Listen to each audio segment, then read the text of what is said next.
Yesu ariko arakora ibitangaza mu isi, ariko arabikora no mu ishengero rya Hope Church. Impumyi zirahumuka, ibifamatu birumva, abatabona barabona, abatavyara baravyara. Nawe urashaka kuronka igitangaza cyawe no munsi? Kwirikirana ikiganiro ivyo Yesu akora mushikirizwa n'ishengero rya Hope Church. Hope Church ikorera mu Caramagahahe, wururutse bisi ku G11 ucuduga ku G12 hafi y'ikibuga kwibarabara bita iry'amabeni, abandi bakahita kumbaho hafi y'uruzi Gikoma.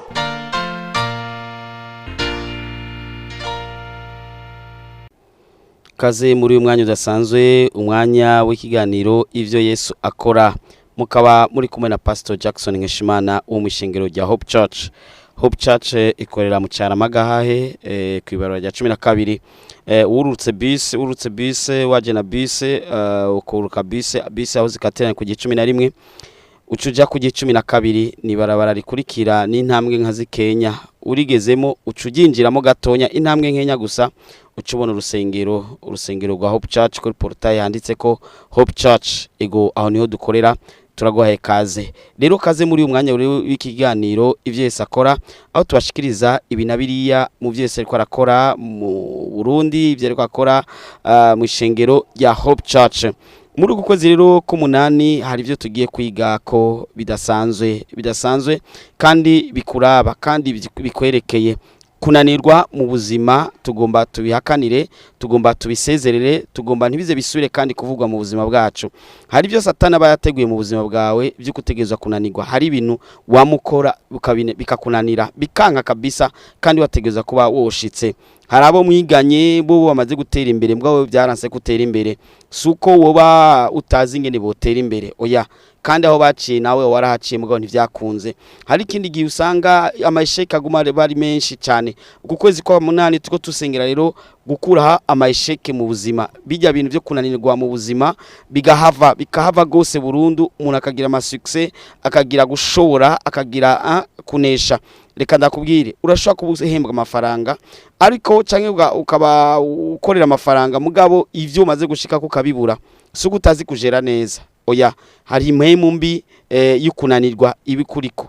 Ego harabaho n'impemu mbi ya rotare yo gucererwa gushika. Abandi barungogwa ku myaka runaka ariko wowe wama wacerewe mu bintu byose. Urumva n'ubu nturarongogwa canke wahavuye urongogwa utevye. Uhavuye urongora utevye canke n'ubu nturarongora, ugasanga ari ibintu biriko birakubako bigaragaza kunanirwa. Ibyo kunanirwa rero ntibiterwa n'ikindi atari Satani, atari abadayimoni. Rero kuya Mungu turiko dusengera tukuraho ibi byo kunanirwa mu buzima. Reka mukanya ndaguha kanya kugira ngo ukurikirane zimwe mu ntaye z'ivyo Yesu ariko arakora mu shengo rya Hope Church.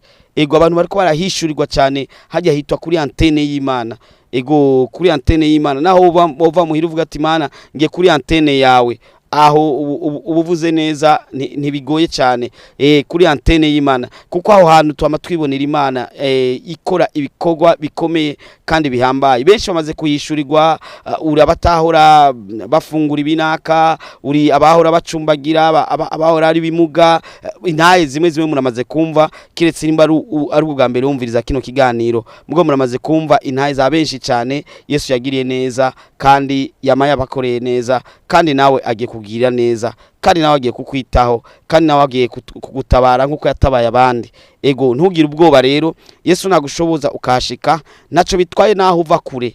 Agatike urisha agatike ivyawe bikishurwa ingorane ziri he. Ego agatike n'ibintu bisanzwe, ifanura rinywa, injya urazijya, impuzu urazambara, kandi amafaranga ukayasora bikagenda uko, nabandi ukabaha amahera, n'ayandi bakayakwiba, n'ayandi ukayatakaza. Reka ukoresha ko gatike ushikaho hantu kugira ngo utabarwe.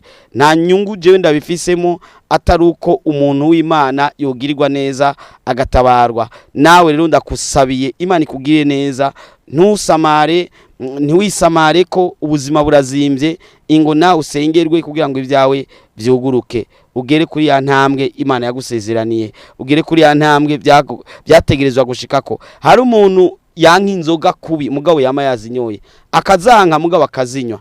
Ego ico nikindi kintu naco tushobora gusengera, kubera hari nibintu umengo urananirwa guheba za nzoga, ukananirwa guheba wa mugore, ukananirwa guheba ka gakobwa, ukananirwa guheba wa mugabo, ukananirwa guheba wa mugore, ukananirwa guheba ya nzoga za tabi bwa busambanyi, bikananirana bikanga kabisa, ariko tuzogusengera ku munsi w'ejo kandi bizokunda. Reka tumize zino ntahe maze sintahe zose ni zimwe mu ntahe ziriko bikorwa muri Hope Church.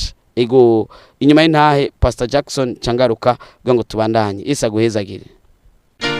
Yesu ariko arakora ibitangaza mu isi, ariko arabikora no mu ishengero rya Hope Church. Yesu ashimwe kandi ndashimiye Imana kuba nonge gutegwa iteka nkiri nkaba mpagaze imbere yanyu ku kintu nari nshaka gushimira Imana no gushingira intahe. Jewe nkiri mutoya hari intambara, urusoro rwaranyinjiyemwo ruja impande y'ubwonko, ndarubana mu gihe kitari gitoya, hari muri 2005 barunkuramwo muri 2019. Urumva imyaka yarenganye ntisimikeya cane. Muri ico gihe nabayeho muri ubwo buzima nabubayemo, iyo rumfashe ruriko ruranja rwaramerera nabi, nkarira nkacika umwana mutoya, nashobora kurira nk'amasaha 2, nkisuka kw'amazi bikanka, nkanywa umutsi bikanka, hamwe hagera muri etape yo kunywa imiti y'abasazi. Rero muri iyo mode maze kunywa iyo miti y'abasazi nayinywa ruriko ruranja, naca sinzira, nashobora kumara 24 sur 24 ndyamye, atawumvyuye, nta muntu sinashobora kwivyura edaye. Muri ico gihe rero nabayeho muri ubwo buzima, nteri nunu abavyeyi, naje muri ico gihe nabaho nabayeho narikumira, mvuga nti mu mwanya no mu munota ashobora gupfa, kubera nkuko atamugenzi n'umwe nari mfise mu buzima. Maze kuba muri ico gihe navuga nti muri uno mwanya n'uno munota umugenzi wanje ni Kristo, umugenzi wanje nta wundi atari Yesu wenyene. Ndaguma ngaho ndabisabira, ndagira ntakambira Imana kugira nanje nkize imubuzima nari mfise nkiri mu nda kwa mama. Burya rero Imana ifise inzira yayo. Je nagira igifungo c'imisi 40 ntafungura, ntanywa amazi, nafungura ku mugoroba, ndagisabira Imana. Mugabo kugira uronke inyishu ntuze ugire ngo ni ibintu binyaruka. Ugize ngo ibintu binyaruka usanga ugiye mu yandi makosa. Je nasenze hamwe numva umengo ndarushe, camvuga nti Imana ibyo wanje nubizi, cangera muri mode yo gusabira abandi. Imana ifise imigambi yayo. Jewe muri yo 2019 urumvyuse ishuri narahagaritse, mpagaritse ishuri, ndavuga nti basi naja ku ishuri siniga, naja musi y'intebe nkarira, baka telefone umuryango uze kuntora ku ishuri nkagenda ndira. Hajya avuga ngo gutinya ngura umujene ngo baba bantwenga hajya ubukomeye. Jewe ngenda ndira, nkashika ndira, hamwe nteri nunu abavyeyi, hamwe umuvyeyi avuga nti ngomba mburi fura yiwanje naravyaye abana bakeya. Imana yaciye kwa mwene data ataco dusana. Umuvyeyi w'umumama burya niwe yirukira umwana, niwe yagenda abwira abantu ingorane. Burya ushaka gukira urarata ingwara canke urarata ikintu cari cyo cyose. Aravuga nti je umwana wanje ameze uku bene data, naho ibingwara y'ikizungu abadayimoni barashaka kugufatiraho. Jewe muri uwo mwanya nari meze uko, abadayimoni bari bantera umudayimoni w'umupfu. Muri ico gihe namwe iyo miti bavuga ngo ni imiti y'abasazi ngira iravyibusha, mugabo ari umudayimoni banteye umvyimbisha. Nari ngana amahanga, inda yari gane, benshi bakavuga ngo fisinda. Nta muntu yigeze aza kundaba muri ico gihe, mugabo abantu banyararaza bari benshi. nkumva inzigo n'agahinda muga nkavuga ni fise uwo niringiye n'inzongwanirira.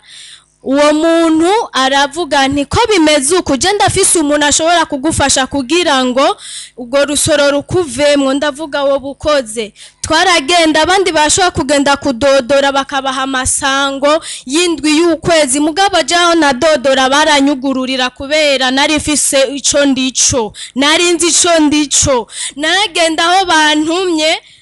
Imana yakoze iki? Muri ico dudurira ko tucungura umwanya. Muri ico gihe je Imana yankoreye ivyo nahiga narabironka. Maze kugera muri ico gihe hari mu kwa kane cyo muri 2019 bampa programa yo kubagwa. Umuganga umudoktere wenyene yambaga abonye scanner bari bampaye yarumvise ubwo baravuga no je ndabomora igufa uruntu ruri impande y'ubwonko. Rero wewe reka tuguye imiti yo gufufa haza urugenda. Ndavuga ni je ndarushe. Ndavuga ni wewe ndagusavye service mugabo si umbaga. Bampaye programa baramba ndagenda. Shetani shaka kwigira inyatsi yo kumukarisha kugira nkure muri programa. Ndaguma ku rutonde. Bambaze haci umunsi umwe hari mardi pasika yavuyemwo. Yesu yarazutse nanje ndonkugukira. Muri ico gihe rero maze kugira namaze umunsi wose muri bloke abavyeyi bibaza yuko nahwereye. Imbere yuko bampa igihe hako babaha umuntu batangiye kubaha urusoro. Bagiye kuraba muri urwo rusoro basanga rufise ingutu naho gwari gwicaye hari hamaze kumererwa nabi. Igikorwa gitangaje Imana yankoreye barapimye basanga nta kintu na kimwe cambaye ko, nta na kansere nta niki. No muri vyo bitaro abandi babagira operation bakamara amezi n'ayandi. Je namaze imisi 3 candataha. Inkuru mbarirano isumbwa niyo wiboneye.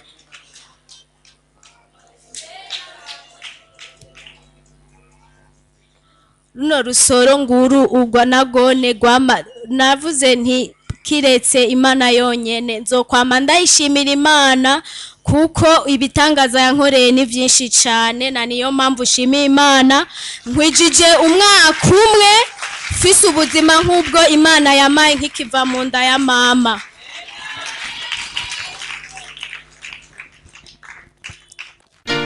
Yesu ariko arakora ibitangaza mu isi, ariko arabikora no mu ishengero rya Hope Church. Yesu ariko arakora ibitangaza mu isi, ariko arabikora no mu ishengero rya Hope Church. Nizere rero ko wumvise intahe z'ivyo Yesu ariko arakora mu ishengero rya Hope Church. Izo sintahe zose ni zimwe mu ntahe z'ivyo Yesu ariko arakora. Ni benshi rero Yesu ariko aragirira neza. Ndagwaye kaze nawe rero ku munsi wejo kugira ngo tugusengere. Ejo rero tuzosengera abantu bose afise imitwaro itandukanye ariko cyane ku munsi wejo murabona ko ari tariki 2 z'ukwezi k'umunani tuza dutanguye ukwezi k'umunani. Hari imigambi satani abafise ku buzima bwawe mu kwezi k'umunani. Ejo rero tuzosenga kugira ngo iyo migambi ntagire n'ikintu na kimwe kiba ku buzima bwawe. Abo twasengeye muri ukwezi kw'indwi barabonye igitangaza c'Imana, barabonye ivy'Imana yabakoreye. Nawe rero ku munsi wejo tuza dutanguye ukwezi, nawe ntuzobure kuza kugira ngo tugusengere nawe ugirirwe neza, utabarwe n'Imana, wibukwe n'Imana. Reka ndakubwire buriya satani ashobora gutanga urukwezi akagutanga canke abarozi canke abanyakuzimu canke n'ibindi bagutanga bakaba bamaze guheza gufundikanya utuntu twabo kugira ngo we ntibigende neza. Ariko rero ku munsi wejo tuzogusengera kugira ngo ukwezi k'umunani kose kuze kugende neza. Uku kwezi rero k'umunani tuzoba dutanguye icigwa ca mbere cyo mu kwezi k'umunani tuzogitangura ku munsi wejo. Ibintu bitanu ni cigwa c'ibintu bitanu bituma umuntu ananirwa mu buzima. No kuvuga ko tuiga ikintu ca mbere gituma umuntu ananirwa mu buzima, maze tukaca tunagisitura tukagikuraho. Nikize cigere kibaho mu buzima bwawe, ibyo kunanirwa ntibize bisubire kandi mu buzima bwawe. Ego kwa Mungu kurikira tuzokwiga ikigira kabiri gituma umuntu ananirwa mu buzima bwiwe, maze kandi tukaca tugikuraho, tugasenga tukagikuraho. Ego hari ibintu bitanu bituma abantu bananirwa mu buzima bwabo. ego ubuzima bikanga kabisa, bikanga pe, bikanga ukagerageza ko byogenda neza mugabo bikanga. Hariho kimwe mu bintu bitanu canke byose bitanu gasanga byaragufasha ibyo byatumye unanirwa mu buzima bwawe. Rero tuzoca dusenga ku munsi w'ejo kugira ngo Satana nanigwe, nimba byakozwe n'abarozi bananigwe, nimba byakozwe n'ibinabiriya binanigwe, maze ubasha bw'Imana buze bwigaragaze uku kwezi kose, maze ukwezi kuze kuguruke guhera muri uku kwezi ibyo kunanirwa mu buzima bibe bihagaze. Bijya byo kuvuga ngo urumva ngo yabuze akazi, ngo yahombye kwa mahomba mu buzima, kwa mananirwa muri iki mu buzima, no mu ishuri akananirwa, no kujera amafaranga bikamunanira, n'iki na kiriya bikanka, ingwara bikanka ko zikira. Hari ibintu bitanu bibituma. Uzoze rero tugusengere ejo tuzokusitura icambere, kandi urazi ko bugiye ikintu gitangwa nico kiba ari kinini cyane, urakisitura saswa n'inguvu kugira ngo ibindi bisigaye usunike gusa bisanzwe. Rero ntuze wikoshereze mu gusiba ku munsi w'ejo. Amasaha aroroshe cyane, n'amasaha meza ajanye n'umuntu wese umwanya wiwe.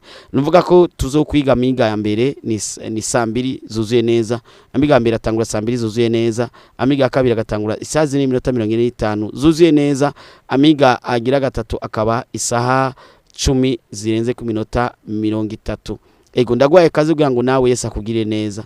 Ego erega nawe wo kwishurwa. Ego ku munsi w'ejo rero inkoko niyo ngoma, ntuzubure kuza. Urashaka kujuragirika kuhabona nubwo ntaratanga kandi adresse.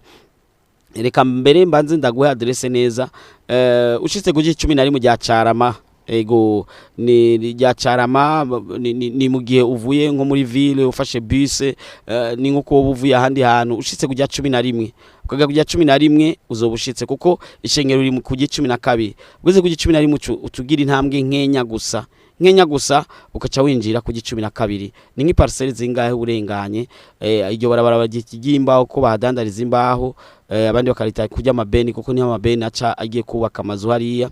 Ego aho nyene ni ku 12 uhagaze urabona urusengero, cyangwa ukinjiramo gatonya ukabona ukagira intambwe nkenya ucubona urusengero. Noneho uvuganye n'uwa moto aca akushikana neza. Benshi barahazi, uvuze ati ku ishengero rya Hope Church, canke abandi bahitango kuba Faraja, hari nabitango kwa Jackson. Urumva amazina ni menshi mugabo si kwa Jackson na Imana ni kuri antene y'Imana. Ego cyane kuri antene y'Imana. Reka ndakubwire turafise igikorane c'amasengesho kizoba itariki 5 z'ukwicenda. Ni igikorane kidasanzwe, aho ari igikorane cyo guhura n'Imana. Ego chamakiba wa gatandatu wa mbere w'ukwezi.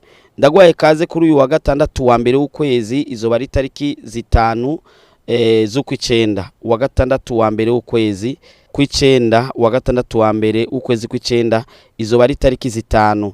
Tuzotangura 2:00 zuzuye neza.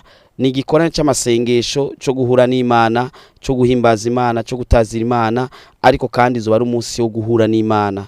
Ego uwa gatandatu wa mbere w'ukwezi uba ari umunsi wo guhura n'Imana.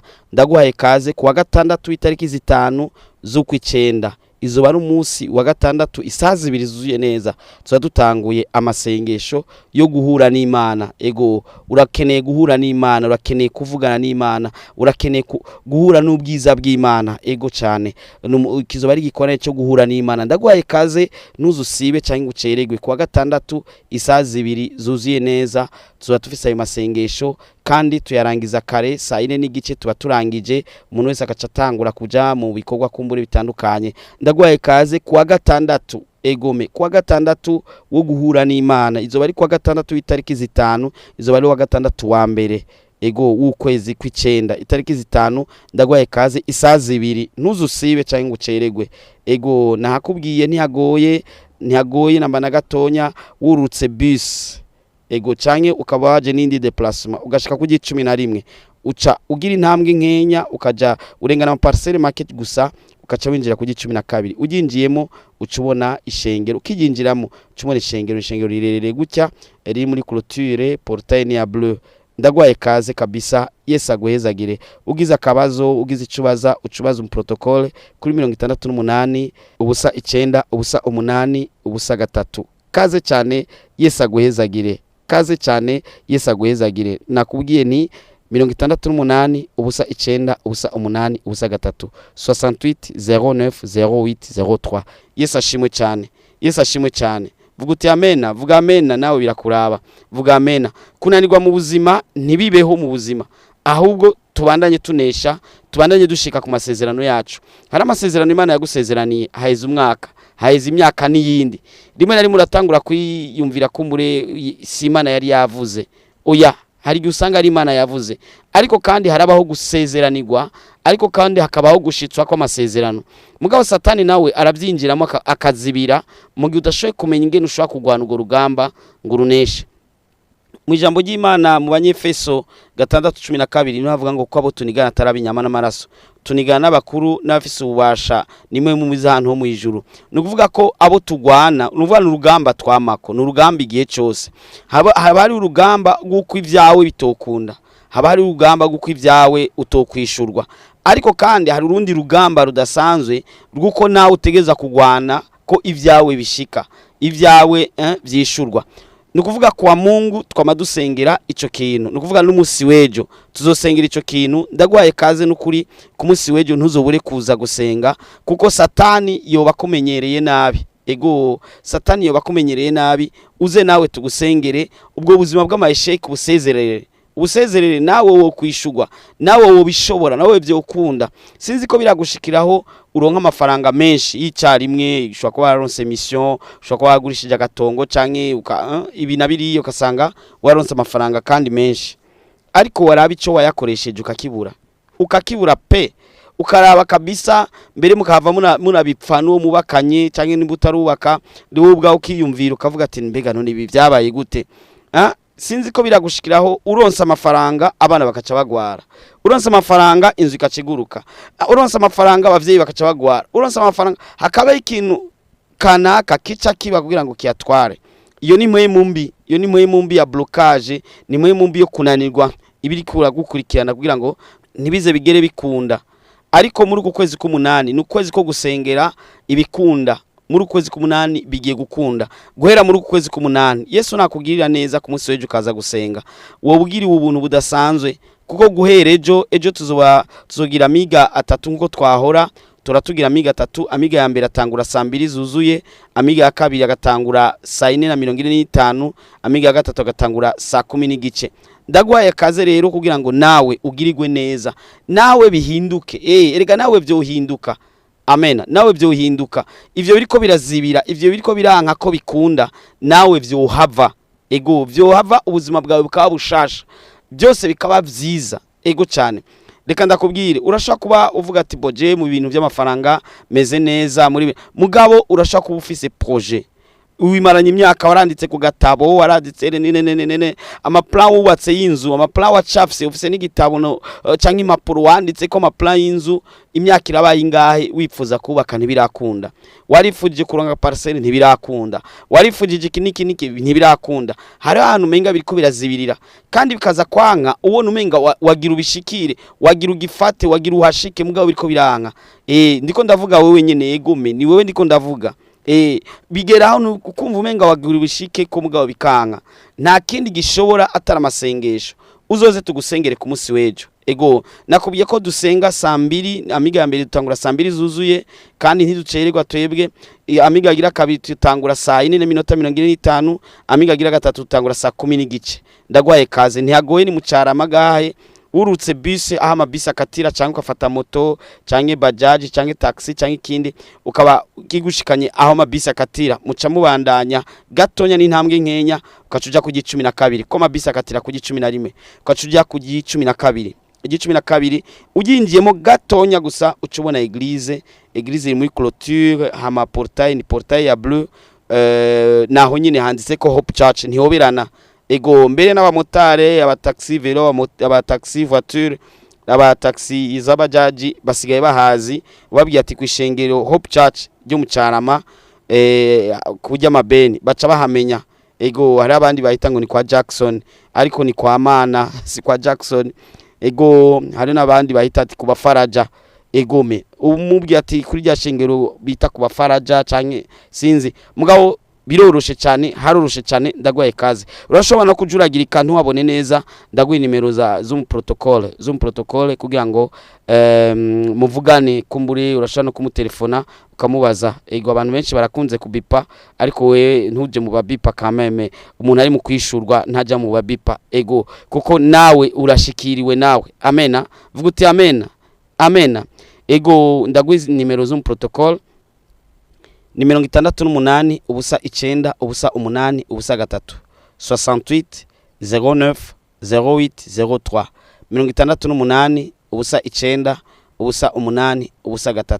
Ego ndaguhaye kaze kabisa ku munsi wejo saa 2 inkoko niyo ngoma cyangwa saa 4:45 bivana n'umwanya wawe cyangwa saa 10 n'igice kugira ngo nawe usengerwe. Egome hari ibintu biriko birakubako nawe bikagusiga bikagusiga. Urabona ingwara ukanywa imiti abandi bose banyoye, iyo ngwara ikaba yarakize, ariko wewe bikanka. Ni satani yamazibira, ari ahantu ho kunanirwa satani yamayashizeho. Uku kwezi k'umunani tugomba kuguruza ibyacu ku buryo guhera muri uku kwezi k'umunani kugeza mu yandi mezi yose asigaye tutazokwigera tunanirwa mu by'Imana yadusezeraniye, mu byo tugomba gushikamo muri bya bindi. Hari kindi gihe uta umwikomo kuri naka, oya ntutumwikomo ku muntu kuko abo tenigana sabantu. Oya uyo naka ashobora kuba ari we daimoni zaciyemo cyangwa satani yakoresheje, ariko neza na neza ni satani abikora. Kandi satani nakugwaho n'ikindi atari amasengesho, nugusenga ugasengerwa, izo blockage zigahera. Ego mbere ubugiri ubuntu ko uku kwezi k'umunani kubaye ukwezi ko gukuraho ibyo byose bizitiye bitumunanirwa. Hari n'umuntu kwishura usanga bidakunda, bitemera, bitaba neza, ariko usengewe birahera. Twama dufise intaye nyinshi z'abasengewe kandi bakagirirwa neza, bakishurwa n'Imana. Ndaguhaye kaze rero nawe uze wishurwe, uzugirirwe neza, uze witabweho n'Imana. Rero turaguhaye kaze nawe ugirirwe neza ku munsi wejo. Ntuzusibe, ego ntuzusibe. Inimero ushaka kuvugana na ku protocole ni 68 ubusa 9 ubusa 8 ubusa 3 68 09 08 03. Ego amaze kumbwira ko benshi babipa, ari abantu babipa cyane. Ego we ntuje mu babipa, ariko uvugane nawe utagira amayinite burabiretse, ni waronka amayinite utelefone, kuko naho mu bipa nta gutelefona, niyo telefona ababipa bose. Uravyumva nawe. Rero uhamagare ubaze nimbara akantu utumvise neza kugira ngo nawe ugirirwe neza. Erega nawe wogirirwa neza ku munsi weje. Rero uzo kubera umunsi udasanzwe mu buzima bwawe. Yesu aguhezagire cyane.